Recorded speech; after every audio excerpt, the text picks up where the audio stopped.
The Galaxy Z Flip 8 is here, and on first glance, you might actually mistake it for last year's phone. Let's see what's new.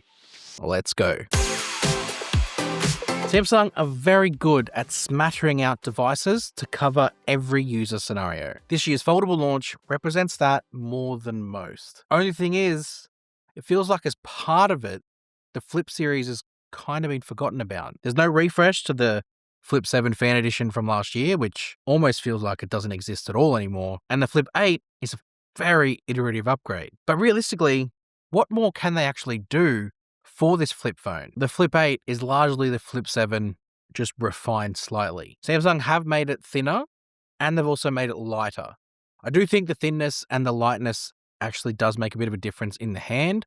It's 180 grams now, which is very light for a phone in general, at least in 2026 now. But for a flip phone especially that folds in half, yeah, it feels very light. I think the thinness too, it's never going to be as thin as a fold, but when it's open, it's very, very thin, almost as thin as like the S25 Edge, for example. That's a hardware design change that you'll see.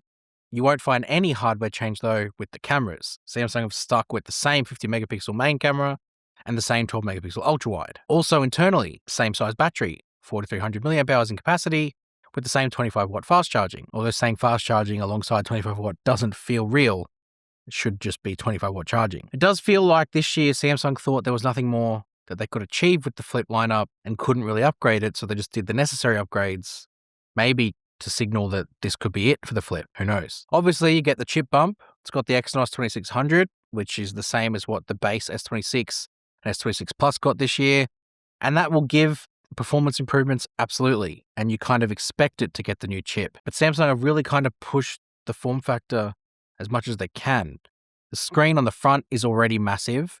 It hasn't changed from last year. It's the same size, same design as what it was before. Samsung have built software to take advantage of it more, thankfully, without as much need to rely on good lock. You get more functional widgets and access to more widgets in general. You can see the list that you've got there. And you also got a proper app drawer, which you can swipe up on from the home screen, and you can sort of launch apps from the cover screen without that good lock extension needed specifically. You can, of course, still do good lock and have the extension available to unlock everything, but more apps are available optimized for that cover display. Samsung also give you a more expanded quick panel. So the quick panel and notification panel more mirrors what you get on the main part of the screen on the cover screen.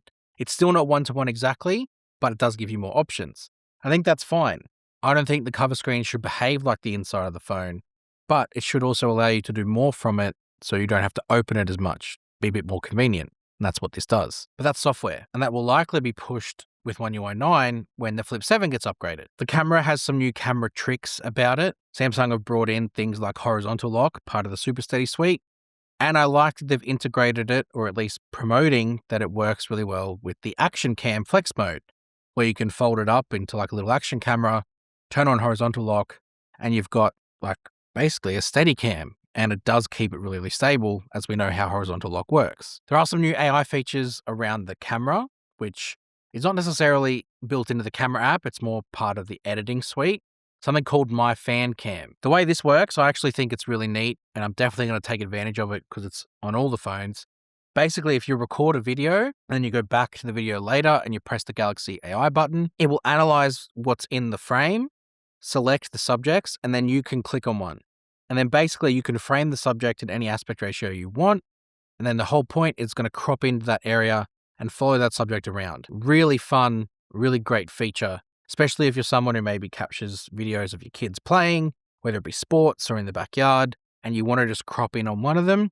Go ahead and do that with this feature. So surface level, it didn't look like much happened. And even if you go a little bit deeper, it also didn't look like much happened. It's definitely better. There's no doubt about it. The new chip, the new software, and the fact that the design is a bit thinner and lighter, it's definitely upgraded. But it's not necessarily an upgrade if you're coming from a Flip 7.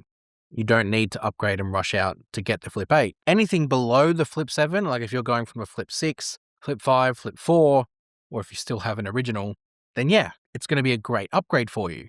But as of now, I don't think it's going to quite be the upgrade for Flip 7 users. But I don't think it's meant to be. A lot of that's just down to the fact it's pretty much hit the peak form factor. What are you meant to do here? Obviously, there's some hardware internally that you could definitely upgrade. The battery could go to silicon carbon and get the upgrade in capacity. You could get a better main camera. You could add a third camera. But from a form factor point of view, how you use it, there's nothing to change. You've got the big cover screen. It unfolds into a regular phone. What more do you really need out of it? There's not much more really to say about the Flip 8 outside of that. So make sure you hit subscribe to Tech with Benefits. Follow along with all the content with all this launch that I've got going on. Plenty more to come. And I'll see you guys in the next one. You!